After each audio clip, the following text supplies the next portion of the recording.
আমি জানি তনুশ্রীকে তোমরা মোটেই সহ্য করতে পারো না। তোমাদের যত ভালোবাসা সব তোমাদের মেয়ে ওই সারথীর উপর। তনুশ্রীর পরের মেয়ে বলে তোমরা তাকে দু পায়ে মারিয়ে চলতে চাও, তাহলে সেইটা তোমাদের এমন শ্রদ্ধা করবে। ওরে না রে না, এ তোর ভুল ধারণা বাবা। তুই বিশ্বাস কর, বৌমাকে আমরা আমাদের মেয়ের চেয়েও বেশি ভালোবাসি। বৌমাই তো এই বাড়ির লক্ষ্মী। তাহলে তার বিরুদ্ধে আমার কানটা তোমরা ভারী করে না, ওরে না রে খোকা না, বৌমার বিরুদ্ধে আমি তোর কান ভারী করতে চাই না খোকা। আমি শুধু বলতে চাইছি, বৌমাকে তুই একটু বুঝিয়ে সুঝিয়ে বল, আমরা আর কতদিন বাঁচবো, যে কটা দিন বেঁচে আছি বৌমা যেন আমাদের মহারানী বলে অভিযোগ করতে হবে। তাই তো রাজ্য তো নেই, তবু মহারানী সাজার এত শখ বৌমা। তুমি আমি নিজ জানতাম, কিন্তু এতখানি নিজ আমি কোনোদিনও ভাবতে পারিনি।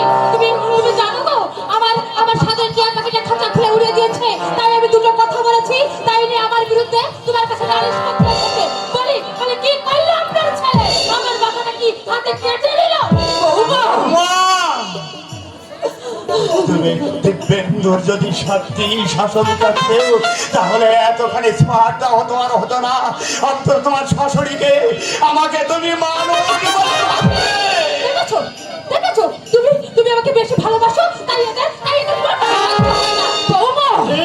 আমি ওরে দিব্যেন্দু, তুই যে কি জানিস না, আমি আর কি বলবো। তোমার খাচ্ছে, তোমার করছে, আবার তোমাকে চোখ রেঙে শাসন করছে। ছি ছি ছি ছি, দেখতে দেখছি লজ্জা ঘৃণা বলে কিছুই নেই। বৌমা, দিব্যেন্দু তোমার স্বামী হবার আগে একটিবার চিন্তা করে দেখো তো বৌমা, এই মায়ের গর্ভে 10 মাস 10 দিন এই নারী নরক যন্ত্রণা ভোগ করে তাকে এই পৃথিবীতে এনেছে। তারপর ধীরে ধীরে সন্তান যখন একটু একটু করে আমি এই সব বাবুদের বাড়িতে কিসে রেখে দেই, আমি ওকে মানুষ করেছি। তাই তোমার চেয়ে আমাদের অধিকারটা কিন্তু ওর প্রতি কম নয় বৌমা। দেখো দেখো কেমন ভাবে আমাকে অপমান করছে, একটু দেখো। বলি আমি কি অন্যায় কিছু বলেছি? এদের একটু বিহিত করো, নাহলে আমি কিন্তু এই নরক কুণ্ডতে এক মুহূর্ত থাকতে পারবো না। এই আমি করবো। আচ্ছা বাবা, তনুশ্রীকে অপমান করবার সাহস তুমি কোথায় পেয়েছো?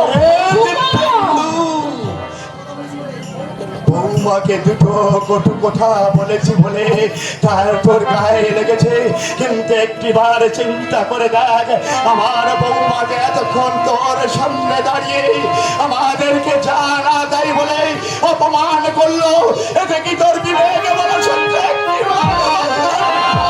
ওরে দিব্যেন্দু, পূর্ব আকাশে সূর্য ওঠে, আজ যেমন আবার পশ্চিম আকাশে তলিয়ে যায়, আজ আমাদের জীবনের শেষ প্রান্তে এসে দাঁড়িয়েছি।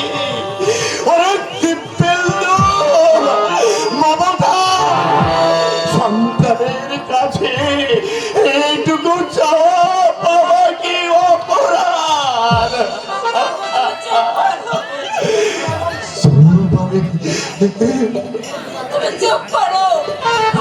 আমরা যে মা বাবা, সন্তানের দোষ আঘাত আমাদের যে নীরবে সহ্য করতে হবে।